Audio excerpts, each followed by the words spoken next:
When someone passes, where do they go? Gone forever? Or can they show? What if you could find someone between to bridge the gap of those? I'm Michele Livingston, and I've been a spiritual medium for the last 30 years, appearing on Fox News, New York. Hello, everybody. I'm Greg Jarrett. Welcome back to Breaking News. To be a really interesting guest for the hour, Michele Livingston is a visionary counselor. On stage with medium James Von Prague. Did anybody smoke, Richard? Yes. I smell tremendous smoke even up here. Was that your father that smoked? My father and my mom. On ABC News. Air, oxygen everywhere, you can't see it, but it's here. Same thing with the spirit realms. So even though it's in a beautiful invisible realm, I have the capacity to tap into it and actually see them. He says, thanks for the balloons. I have no idea what that means. Do you have your mother's ashes with you? My brother and I had necklaces made with her ashes in them, and I just took it off the chain tonight and put it in my pocket because I was curious if it would come up, and it did. From the east in Harrisburg, PA, to the west in Hollywood, CA, I'm the People's Medium. All right, take two. It is Michele Livingston, everybody. Hello. Hello. I can't see myself in the left, but I guess I'm on, Tony. You are on, and we are live, and we can hear you, which is what we want to, and we can see you, so that's good. Okay, if you can see me and hear me, we're good. Oh, all right. Well, blessings on Halloween. I'm going to start this show. I want to say, if you're on my fan page, thanks for your patience, everyone. We had some audio technical problems, and we're being aired from the West Coast, and I'm in the East Coast. So thanks for being patient, everybody. It is so appreciated. This is the Halloween Full Moon Special podcast. Have my mask on. We'll talk about masks and why they're worn and all kinds of good stuff tonight. I'll also be taking your calls. Tony, is the number up there? The number is up, 323-649-8268. Okay, perfect. Hello. If you're on my fan page, please like it. It's Michele with one L, Livingston, the People's Medium.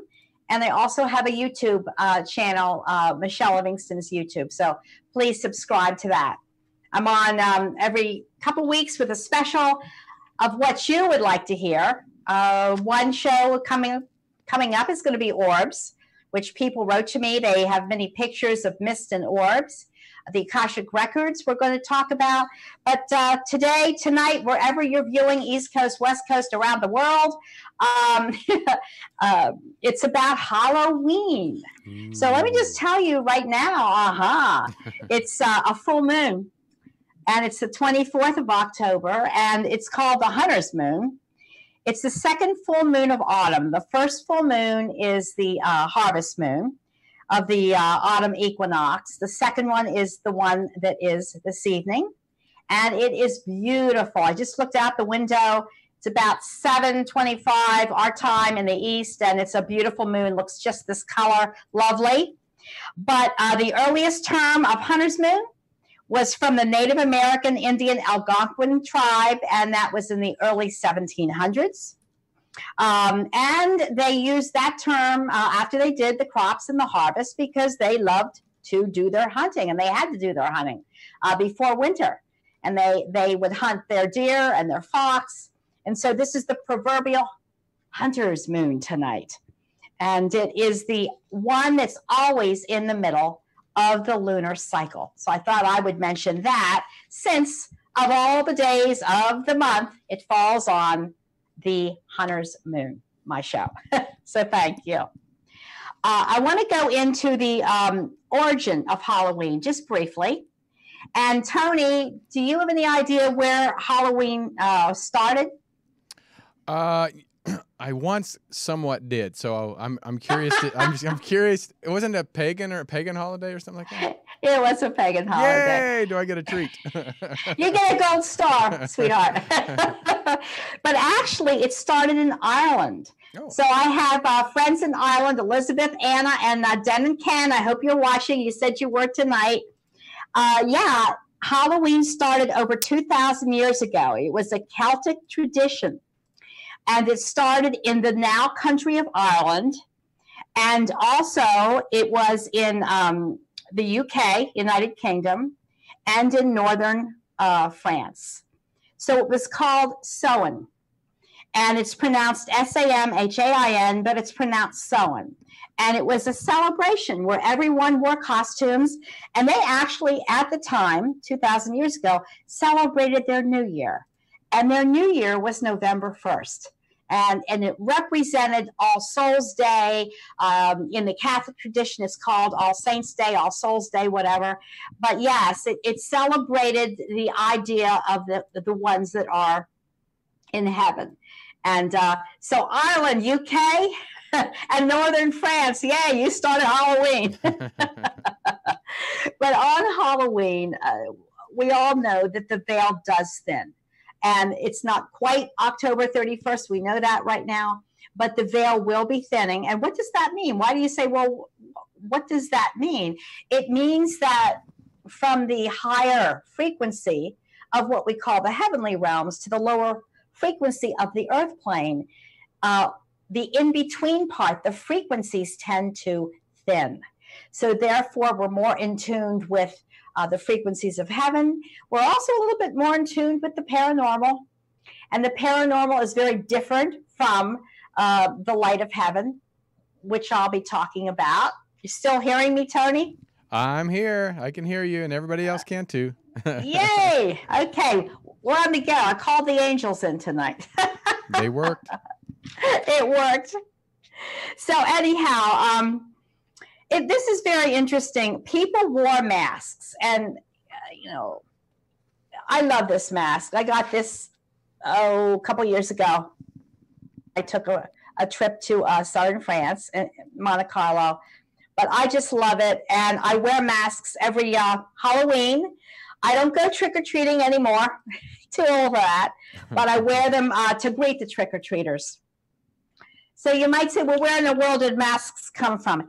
Believe it or not, and this is the truth, people believed in the Celtic times that spirits would come down and be on the earth on that October 31st, November 1st time frame. So when they would leave their homes, they would actually wear their masks so that the spirits would mistake them for fellow spirits. Now, I don't know if they wore these kind of masks, but if they think I look like a fellow spirit, here I go. It's interesting. I find that very just fun. Now, Tony, did you ever go trick-or-treating? Oh my gosh, yeah. My mom and dad used to. Well, my dad used to go trick or drinking, but my mom used to go with us and dress up with us in trick or treat. Yeah. And you're in Kansas, right? Yeah, a small town in Kansas. Yeah, Granola? Granola, Kansas, yes. There must have been a good bar in Granola, huh? For your dad. Oh, well, yeah. That's hysterical. Do you remember any of the things you were as a trick-or-treater? Ghost and, well, we said witches and skeletons and pretty much, the traditional back then. Now they have all kinds of crazy masks. Oh yeah, it's really gone off the charts now. Yeah. But anyhow, I wanted to just briefly say that trick-or-treating began in the Middle Ages. And this is so interesting. A lot of people don't realize this. Poor adults in the Middle Ages, seriously, would dress up around this time of the year and go from door to door and beg for food or beg for money. And in exchange, they would sing to the one at the door, or they would say prayers for the one giving them the blessing of money or food. And then they would move to the next door and bang on the door and ask for food or money and beg for it. And then they would sing or pray. So that's very interesting how this all came about, trick-or-treating, and the costumes that we wear, the masks that we wear. In our region, in North America, trick-or-treating, though, has been a tradition only since the 1920s. Really? And it got kind of crazy where children took it literally. I mean, if you didn't give them anything, I mean, they didn't burn your house down, but they might set, your cart and horse on fire. This is the 1920s. There was a lot of vandalism then. And so society got together in our country and said, what can we do for the children to calm them down? Even the president, believe it or not, got together with his cabinet, and they said, well, let's give them something to calm them down. So this is how candy came about, or apples, or whatever you give them. That's how it happened. And the kids then would stop vandalizing because it was like tricking. It was tricking people. So, that's hilarious. Carving of the pumpkin. Jack-o'-lantern. Actually, I have two, but they're flameless candles, and they're absolutely beautiful. But the carving of the pumpkins started with the Celtic era, 2,000 years ago. They would take large squash or turnips, and they would carve faces in them. They cut them open, and this is amazing. They put little candles in them, and they'd light their pathway so that only the good spirits would follow the faces filled with light to their home. You believe these traditions, Tony, and how times have changed. Yeah, sounds like it. So all of a sudden, the tradition in the 1920s comes to America. We don't have a lot of huge squash or turnips to carve out, but what we do have is pumpkins. So that's how the carving of the pumpkin got started. And I said to people that I was going to talk about discarnate earthbound spirits versus those in heaven. I'm starting to hear things. Are there spirits around, Tony? You're the one that's the psychic, so I'm sure there is.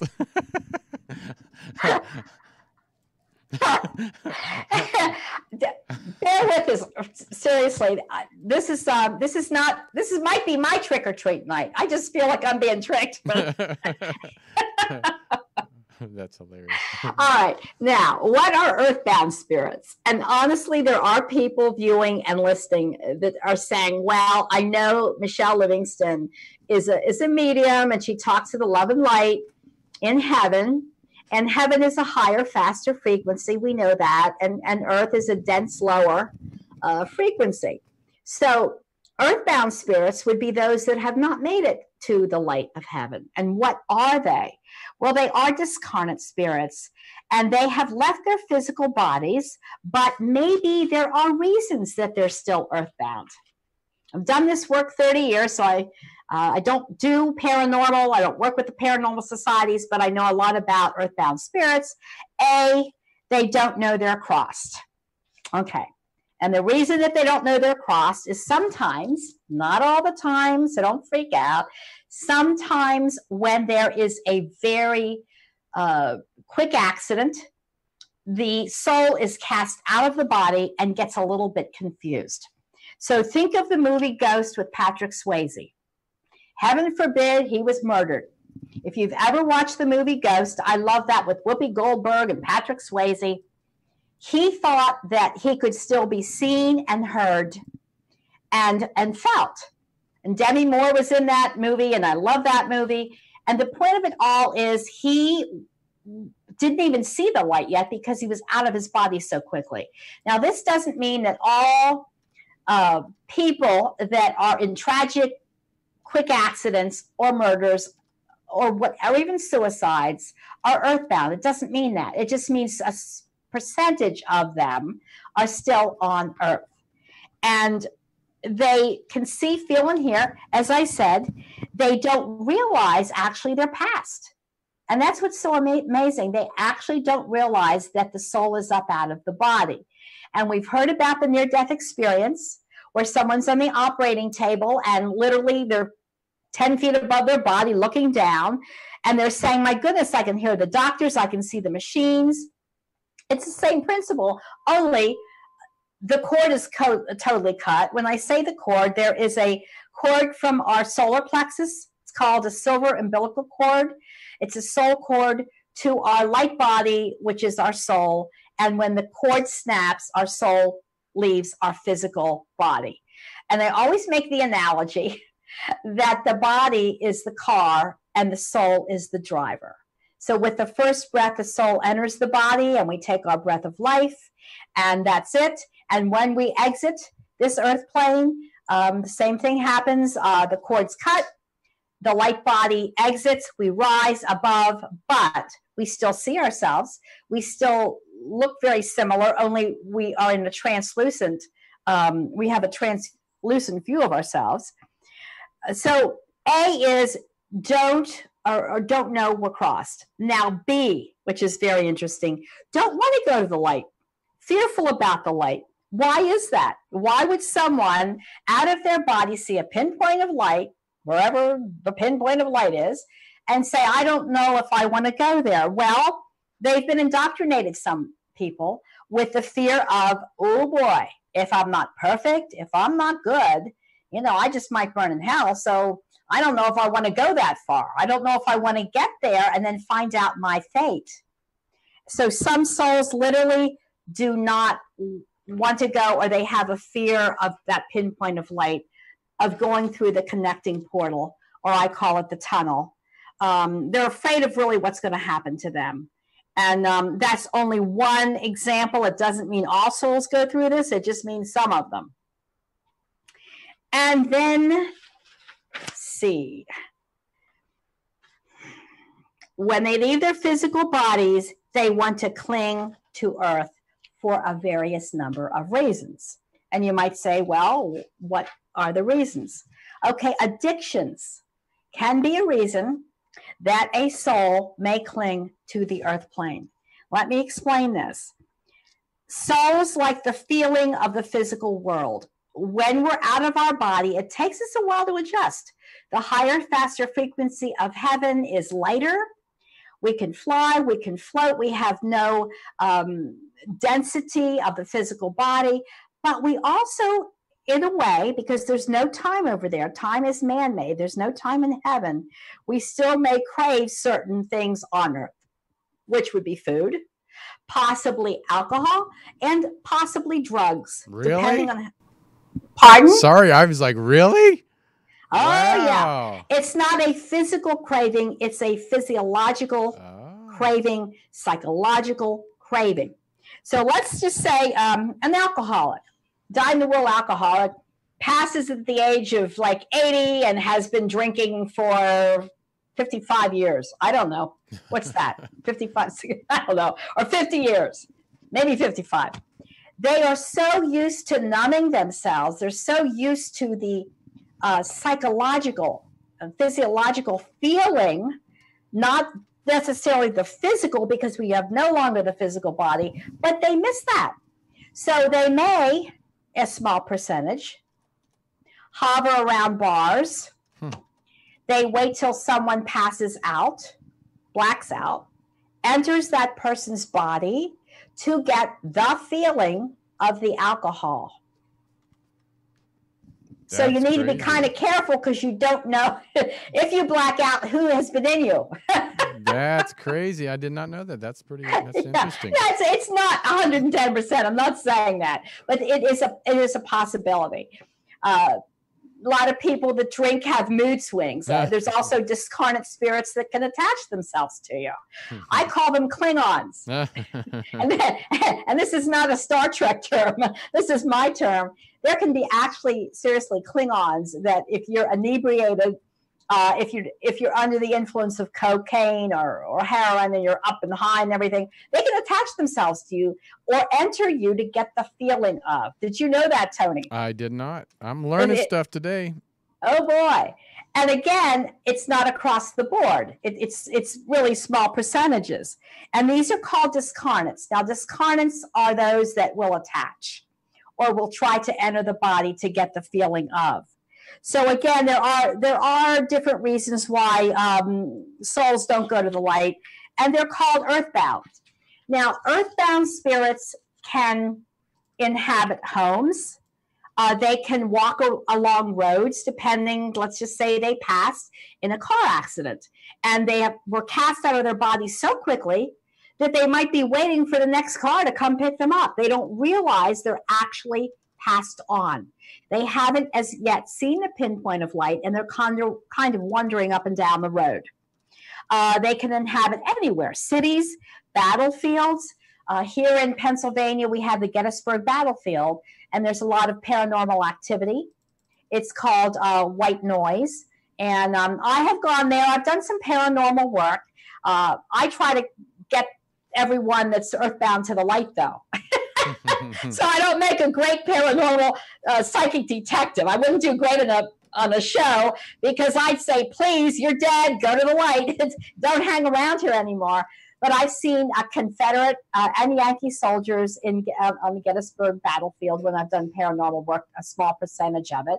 And I've told them they don't belong there. But they get into kind of a loop, Tony. It's almost like a record that's been stuck. And it's called a loop, where they actually feel slightly the pain, and then they get over the pain of the passing. But they go through the enactment of the last few moments when they were on Earth, and they get stuck. So, yeah. And so paranormal groups are great. I mean, they try to prove the existence of spirits. And yes, spirits can say hello through different EVP systems and things like that. But that's not my forte. My forte is to bring people comfort, to bring them hope, to bring them love, the whole bit, the angelic kingdom, to let them know that their loved ones are safe. And their loved ones are in the love and light. And that's why I do my work. It's interesting because even hospitals hold a lot of earthbound souls if they have a fear to get to the light. Mental institutions do, funeral homes do sometimes, and of course bars sometimes do, crack dens. Here's another interesting point I want to say about discarnate spirits, Tony. I think you'll find this interesting. I don't know, in the 70s and 80s and 90s, there were places called crack dens, which I heard about. But let's just say a soul passes on from an overdose of cocaine. Okay. And in that crack den, a mother is pregnant and is an addict. The soul that's passed on could actually enter the fetus of the mother in the crack den to get the feeling of the cocaine, really. And they come, they go, they don't stay, but there have been cases of it. How are you going to document it? Well, from all these years of research and work and everything else like that, talk to people that have really researched, and you'll find that this is true. But so watch your drug abuse, everybody. Watch your alcohol abuse, and watch Overeating Anonymous. I'm so sorry. I don't mean that. It's just one of those trick or treat nights. But anyhow. That's right. Okay, so what is the difference between earthbound discarnates and those in the love and the light? All right, so souls in the light of heaven. Seriously, don't freak out. Most of us go to heaven. After we take that last breath, our soul leaves our body. We go through a connecting portal or tunnel. We start to see a pinpoint of light. The light gets bigger and brighter and bigger and brighter. And our unique tunnels or portals can be amethyst. My mother came through in my book, Living in the Afterlife. I don't know if you have that one, Tony, you can pull up, Living in the Afterlife. Yep. But it's I'll pull it up. Yeah. 33 souls came through. This is, I just published my 7th book, but 33 souls came through in Living in the Afterlife and actually told me, hey, let me tell you what it's like not only to leave my body, but what I do in heaven. So it's just an absolutely fascinating book. It was my honor to write it. And tunnels can be like glass tubes, the portals, bright light. They can be filled with color. There's Living in the Afterlife, experiences from the soul place, which is what we call heaven. And the souls that came through were friends that were deceased, clients, Some celebrities came through, and I worked on it for 4 years.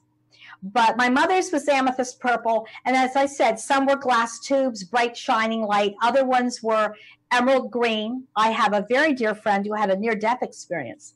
She actually went through her tunnel, which is unreal, and she saw sparkling emeralds in hers. So when we get through the tunnel, we are met by friends that we've known, relatives that we've loved, pets wait for us. We're usually taken to a place of beauty, and we go through a family reunion, a soul reunion, because we are in soul groups in heaven. And then we all go through our life review, because we can never run away from ourselves, actually. I don't think we're judged by an angry God sitting on a throne. I think that really we have to objectively review our lives from our first breath to our last, kind of like the holodeck. I keep bringing up Star Trek for some unknown reason. I should have worn, instead of this mask, my Wookiee, my Wookiee mask. Say, that's what you're supposed to go wait, at. Wait, let me get it right. My Chewbacca. Right. That's it. That's Chewbacca. He had a pet wolf. Did you know that was able to do that sound? A part wolf? I can believe it. I believe it. Oh, I think Tony, you need to be lightened up tonight, don't you? I think yes. Yes, I do. This is so nuts. Thanks everybody for joining in. And I want to say, just partway through this, if you've had an experience with an earthbound spirit, children 1 to 5 see spirits, and many times they have nightmares. They say, "Mommy, I see a ghost," and all. Call in if you have a spirit in your home that you want to know how to cleanse out. You can actually get them to the light. You can walk them through the tunnel, and I can give you that technique. You can raise the energy of your home. You can white light your home. There's many things to do to bring positivity in and get the negative out. So in Living in the Afterlife, yeah, it was amazing how they all documented their connecting portals. And pray for those that have made transition. Pray for the deceased, because actually there's a lot of power in prayer, very much power in prayer. There's no prayer that goes unheard or unnoticed. And it's interesting, when I do readings, many times souls, when they come in, they'll say, "We're praying for you on earth as you're praying for us up in heaven." So remember, prayers are very good. And there are techniques that you can use to get the earthbound souls to the light. And they're in my book, which is up there, Messages from Beyond. And I think we have a clip on that, don't we, Tony? Messages from Beyond? We sure. Do you want to take a 30-second break? Okay. All right, here we go. Attract what you want in life. Learn more about your evolutionary soul journey. Gain in-depth knowledge about metaphysical concepts. Start with Messages from Beyond. It's a spiritual guidebook that talks about the soul journey. Everything you've ever wanted to know is in this book. It's Spirituality 101. Messages from Beyond, a spiritual guidebook. Available at michellelivingston.com and wherever books are sold. All right, we're back. We are back. Briefly want to go over, and I will take your calls, some ways that you can cleanse the home or the work environment. If you feel heavy negativity coming in around you, it doesn't even mean that you have to see the spirit realms. Some people are more empathic, and they actually feel energy, and they get chills or they get warmth. And you can tell when an energy is in your home. So this is my book, Messages from Beyond. One way is to open all the doors and windows in the spring and the summertime. Fresh air blows through your home and will clear out any negative energy. When we have a lot of clutter, and if you tend to collect, hopefully not hoard, but collect things, the energy gets trapped. There is absolutely no room for energy to move. So those of you that have your from the basement to the rafters where you can't walk, like my stepdad Ted did, God bless his soul, God rest his soul, energy's trapped. And that draws in earthbound spirits. It really does. And energy and things, objects hold energy. So open the windows, clear out your home, pare back, get rid of things. And then you also can use sage. The Native American Indians use sage. Sage pulls in the fire and air energy, and it transmutes energy. And what you say is, this home is cleansed in the pure white light of God's goodness and protection. It is safe and a blessed haven to be. Cleansing power of the sage, drive away all that is negative here. All who dwell here live in peace, love, and joy. Anything not of the light, leave now. So thought plus energy equals form, and you are now commanding the energy to shift and those not belonging in your environment to leave. Holy water is good. I'm not Catholic, but you can get holy water in a cathedral. The other thing you can do is take a clear glass of steam distilled water, put it in the sun on the windowsill for 3 days. It will purify the water. Put it in a spray bottle and spray each corner of every room in your home. You can start at the basement, first floor, second floor, attic, and start moving up, to the top of your home. And what you say is, anything that is not of the light, leave now. You're not welcome here. And the energy will shift. You'll start to feel lighter. A lot of people that are restless and can't sleep and feel that heaviness and worry, they have a couple attachments possibly, or some spirits that don't belong where they live. The other thing you can do is my white lighting technique. This little guidebook, Messages from Beyond, has been revised 4 or 5 times. Goes back to the early 90s or mid 90s, believe it or not. And people use it as reference. There are positive affirmations in it, things to do. The other thing you can do, people, is visualize a pure white sheet of light under the foundation of your home before you go to sleep at night. And you slowly bring the pure white light up through the first floor, foundation, the basement, the first floor, the second floor. Raise the white sheet over the roof about 8 feet. Take the 4 corners of the white sheet, tie them together, say a prayer over them, and send them up out into the universe. And what you've done is you've raised the energy of the home. And it also works if you're trying to sell your home. Because along with earthbound spirits, guess what? We have quarrels, we have confusion, we have depression in our lives, and it's all energy. So where does it go? It goes out into the environment and it hangs around there.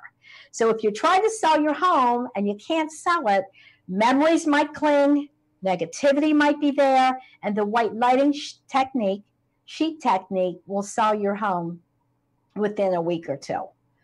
So Tony, what do you think about that? Well, I mean, like I said, I'm learning so much today that I had to actually start taking notes. It's great. It's good I'm going to have to do follow-up seminars on this, right? I think so. This is actually a great seminar. So we covered full moon. What you see over here is the beautiful hunter's moon, which happens mid-October in the lunar cycle. And we covered Halloween, how it started with Celtics 2,000 years ago, the Celts in Ireland, northern France, and the UK. Wearing masks to actually let the spirits think that we are one of them so they won't hurt us. Carving pumpkins have to do with spreading our light, sharing our light. Started with squash and turnips in medieval times, and now it's up to the pumpkin. So we light our way and also call in the good spirits. And now you know the difference between earthbound spirits and the ones in the love and the light of heaven. So there you go. So I don't know if I have any callers if they were that patient. Oh my God, no! They've been full ever since we started. So no, they're and patient. And I'm sorry, people, we started 10 minutes late. So I do have to say just one thing. If you are watching on my fan page, please like it. It's Michele with one L, Livingston, comma, the People's Medium. And that was coined from the People's Morning Show. It's a radio show. So I'm the People's Medium. And I also have a YouTube channel, and it's Michele Livingston's YouTube. And so, you know, if you missed the show tonight or part of it, the podcast that is, please go back and look at the YouTube version, which I will post on my fan page and my friend page. And I also will answer all your questions, because right now I cannot see my fan page. my husband can. John, hi, honey. So you can answer people, but I can't. And I don't know, we didn't have a chat room for a while, Tony, out there in LA. And I know you had to change studios quickly, so maybe the chat room's not up. But chat room's not up, but it is on your fan page. There's tons of people on the fan page. There's a lot of people watching on your fan page. So yeah, we're all set with the lots of people. Well, you want to take some calls in, or I would love to take calls. And again, if you have calls about how to clear your home, if you have a spirit there that's unwanted, let me know. If your child's seeing anything unusual, let me know. I would love to take a call. Let me get my notebook over here, and we'll get started. All right, we're going to take, let's see, the first one is, let's do 609.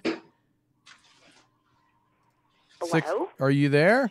Yes, hello. Yes. Hi, Michele. How are you? I'm doing fantastic, my dear. How are you? I'm having a tough time, but Oh, I'm friends with what is your name, dear? What's your name? I have been friends since we were grade school. We have. Yes, and she had recommended, and I've put it off, but I lost my only child, and I just worry that he's at peace. How do you know that? How can you? All right, first of all, what's your first name? Mary Ann. Mary Ann, and you had a friend from childhood, did you tell me? Oh, no, Julia Scalise, who is one of your friends, and you've helped her many times, is who recommended that I've been reading through, and I'm going to get your books, and, I just thought I was hoping that you could just help me. Oh, God bless you, darling Mary Ann. Absolutely. Yeah, Julia and I have known each other for a few years, and I'm glad that she told you to call, darling. Is this a male or female that you lost? My son. Son. And was it quick, Mary Ann? Quick passing? Yes. All right.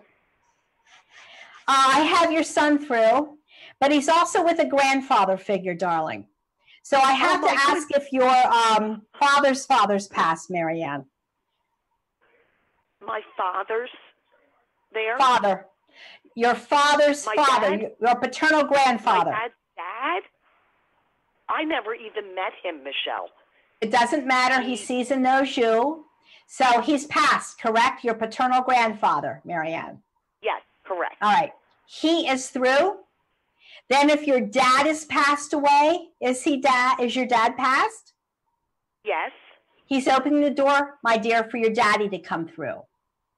And your dad salutes you. The salute is my symbol for either a military connection or July. Yes. So I have to ask you if anybody served our country, or does July mean anything to you? World War II. And freed them in the concentration camps in Germany. And yeah. I'm so proud of that. Well, I have to say he salutes. He says, God bless America.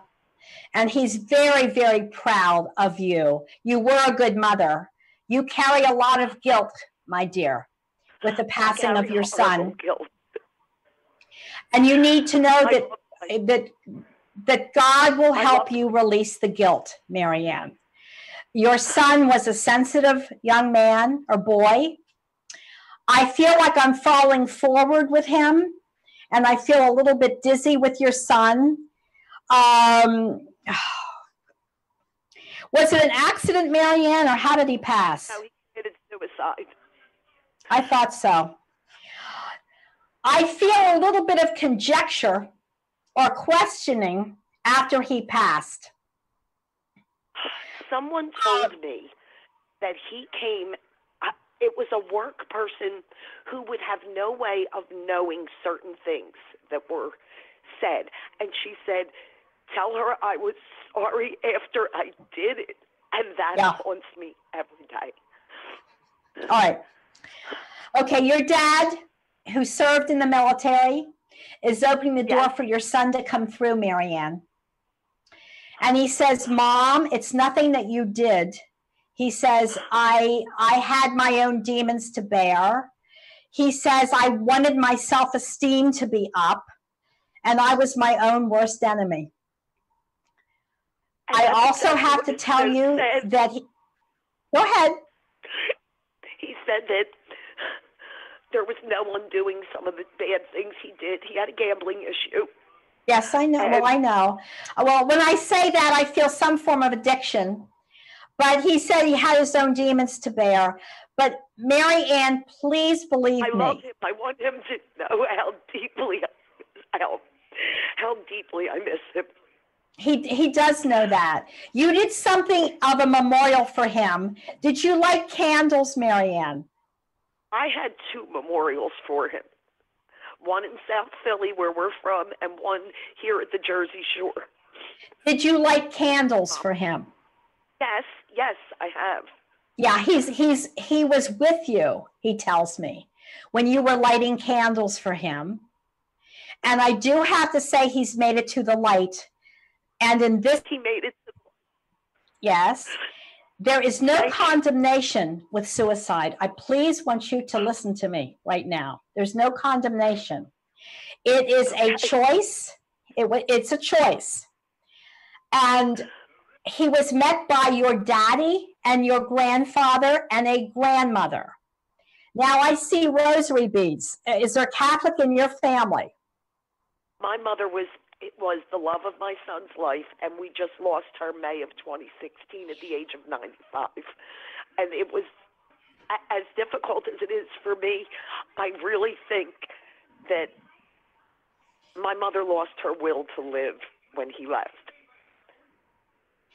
I see rosary beads. Is there Catholic in your family? Yes, that has to be my mother. That's your mother, my darling. I have your mother coming through, Mary Ann. Yes. She's not very tall. She has crystal rosary beads.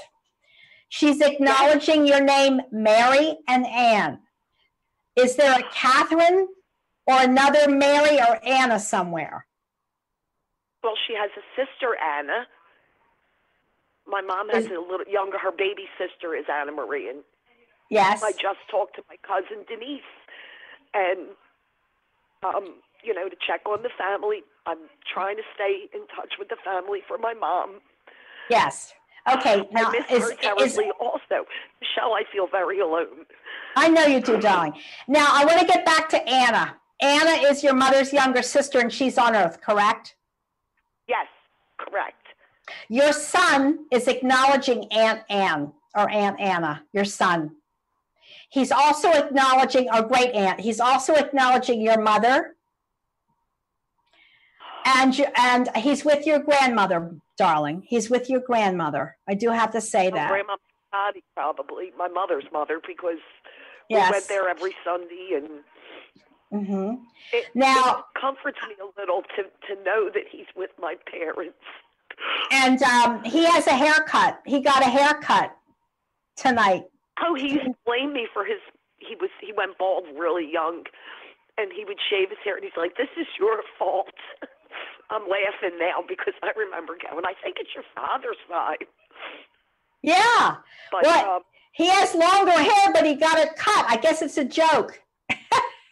Oh, that probably is. My son and I both have deep love for animals. I took good care of his beagle after he passed until I lost her. I hope he somehow knew that too. I hope Ginger's there. Yes, darling, my heart goes out to you. Honestly, there is nothing like the loss of a child. God bless you, Marianne. I'll keep you in my prayers. Well, his birthday is Halloween, Michelle, and that's why I called.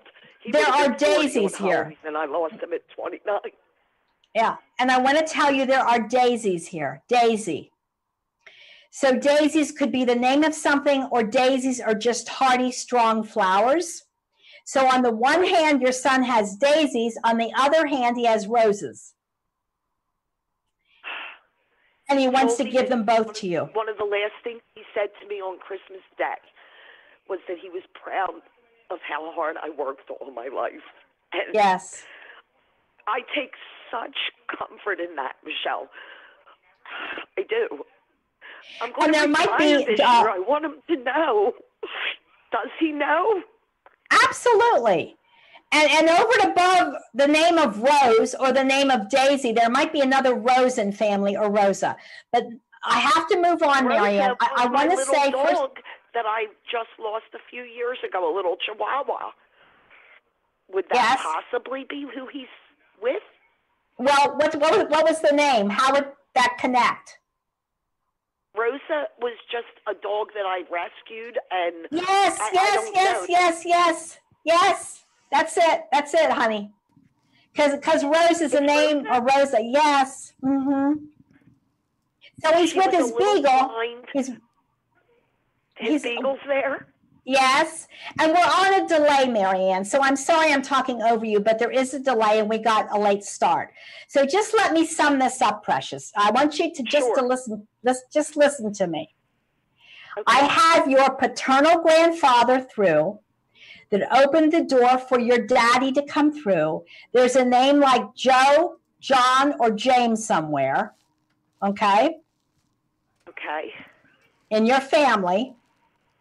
Also, I have to say, your father saluted. He served in the military. Your son's here. He jokingly got a haircut because it was a joke about his head. He's with the beagle. He's with the beagle. He acknowledges Rosie or Rosa. Your mother's mother is through with her rosary beads, and she's praying for you, Marianne. And you've had nightmares, and you will have good dreams.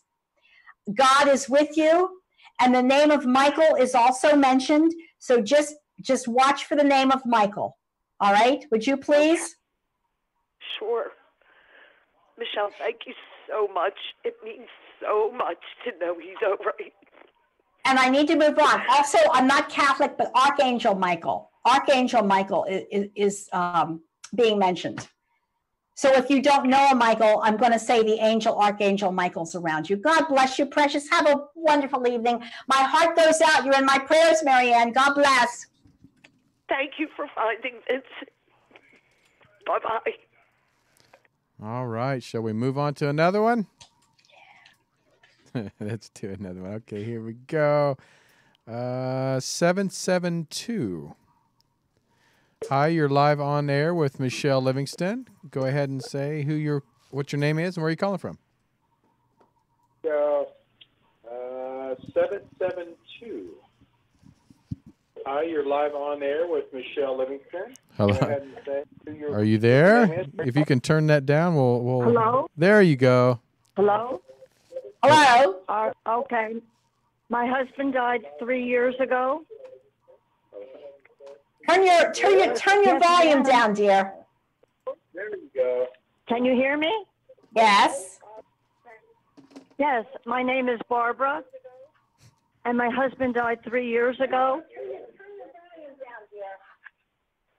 Okay. Okay. And you'd like to hear from your husband? My husband died 3 years ago. I want to know if he's happy that I'm seeing someone. We have a echo, Tony. Pardon me? No, go ahead and make sure your volume is turned completely down on your Facebook or wherever you're watching it, because we're getting a feedback. No, go ahead and make sure your volume is turned completely down on your Facebook. This is Halloween. Because it's hard for Michele to get a reading when we're hearing double. You there? No, Hello, Barbara. she hung up. She hung up. So okay, let's go. Let me just go on with Barbara. God bless her. We're having some audio. We've been having audio problems tonight, but bear with us, everybody. Okay, Barbara, your husband's in the light, and I want you to know something, darling. Many times in the spirit world, in heaven, there's no animosity and there's no jealousy. So husbands or spouses will try to pull strings to get us the right person. And I want to say to Barbara, she's probably listening, you're very meticulous, Barbara. You like things in order. You're not a control freak, but you like things neatly done. And I have to say this person's okay, but take it slow. Do not be overly impulsive. Your husband loves you. There's a cancer issue. He had it or someone had cancer in your family. And you can confirm this on my Facebook page. The new person, the new companion is fine for now, and your husband approves. So I just want you to know that, darling. Okay, and sorry we lost her, Tony. I don't know where that call was from, but... It's 772. What would that be? Area code would be Florida. Okay. I love it.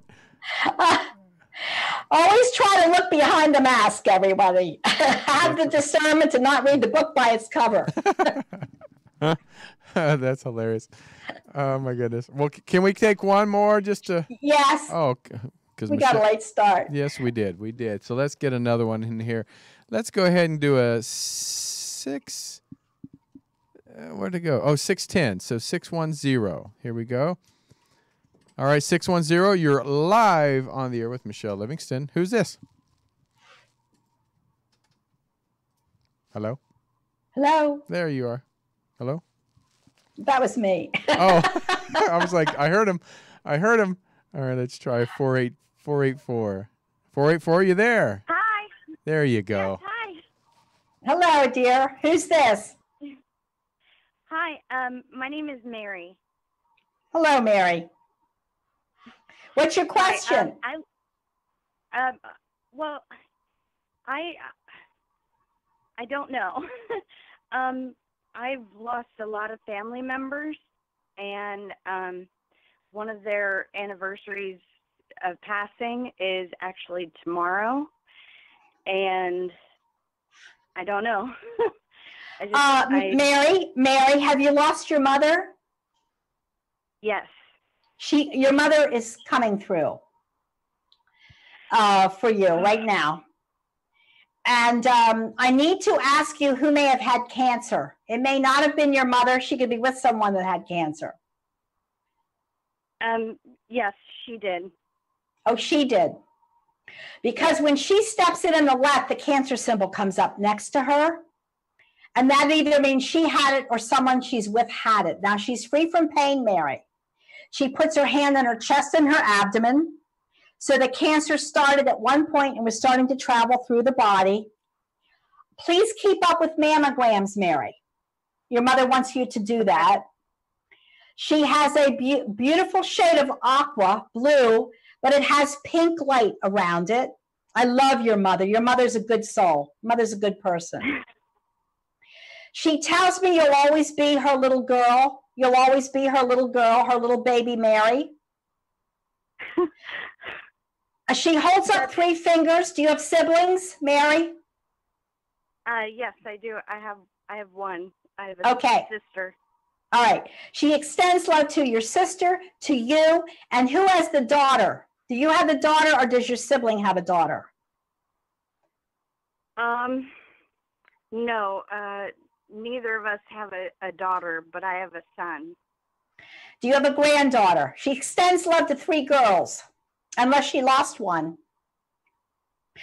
I'm just going to tell you what I'm getting. She extends love to 3 girls, you, sister, and another female, okay? She extends love down. Mother is thanking you with a heart of gratitude for being there for her, Mary. And that's wonderful. she takes your hand, darling, and she squeezes it. And she squeezes your wrist. And she wants you to know she tucks you in at night. And I have to say there's a mirror in the hallway or a mirror in the entranceway. Where's the mirror in your home? Mirrors are portals, you know. Yeah, we have a mirror in the entranceway. Yeah. I want you to hear this. Your mother comes through the mirror. Mirrors are portals. The back of the mirror is a neutral area. The front is our three-dimensional world. She comes through the mirror in the entranceway. She goes down a hallway. She goes into your bedroom, darling, and she tucks you in at night. And you feel very much alone, Mary. And she says, you're my little girl. And sometimes you feel like a little girl. Yeah, I mean, I'm her youngest, so she used to always call me her little one and introduce me as the little one to her friends. Now I have to say she's in your kitchen. She's in your kitchen, and when she watches you cook. And when you drink tea or coffee out of a mug or a teacup, your mother's there. Your mother likes a mug or a teacup, Mary. Isn't that funny? She's in your kitchen. And her and my dad used to collect them, actually. Yeah. And I was going to say, Mary, if your dad's passed, I have to move on. But your dad's here. Your daddy's here. Yes, he is. His anniversary of passing is tomorrow, actually. Yes. He says, hi, honey. He says, hi, Mary. It's Dad. That's how he talks. I have a trans channel. He says, I want you to know I'm here. I'm with Mom. We're arm in arm. He says you better clean up your house.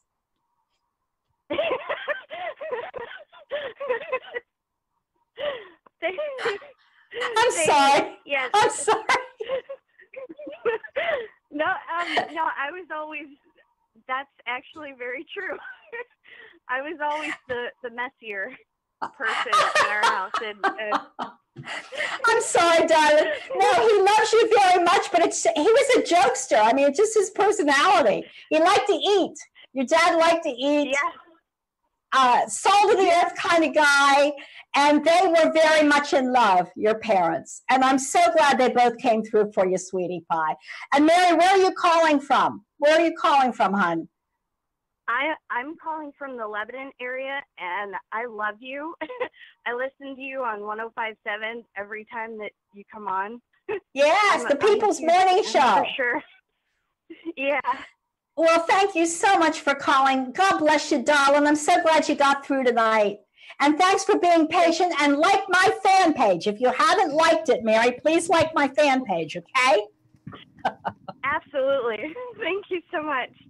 Bye-bye, darling. Bye. Oh, I love it.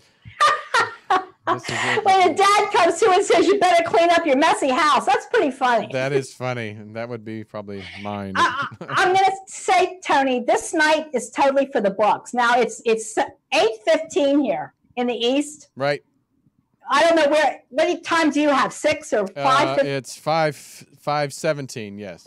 Well, this has been one night to remember between the audio, the visual, the calls. I know. It's Halloween almost. It's Halloween. I know. The veil is slowly thinning, and it's gotten crazy. But I do appreciate everyone being patient tonight. And when we're aired from the West, and this is the East, sometimes these things happen, and it does. But God bless everyone, and I think we are at the end, right, Tony? We are at the end, and we appreciate everybody for tuning in and sticking with us. Oh, and let me get my mask on. There you go. I got to be in the. There you go. Wait. Oh, there you go. I was going to say it was a little bit of crooked there, but now it looks good. All right, Michelle, have a great Halloween. Thank you so much. Happy Halloween, everyone. I'll be back in a couple weeks. God bless. God bless. Bye-bye. Night. If you enjoy the Michele Livingston Show and want to see her in person, check out her next live seminar. So here we go. If you can work with me, close your eyes. We're going to take 8 deep breaths, and we're going to start. Have you recently lost a loved one? Who lost a husband recently? I had to take a deep breath with him. I feel it was fairly quick. Could you be the next one to get a reading? I think I'm with you, sweetie. There's a name like Bree. Bree. They're showing me cheese. That's for the mother. That's the new one. They showed me Bree cheese and her daughter's name Bree. See how this works? This seminar will provide an experience that will truly enhance your understanding of the other dimensions. When we get over there, we train to help 1 or 2 people that are on the earth plane, and we train to be their guides or their helpers. And confirm that you There's a dad figure coming through here. are never alone. Did you enjoy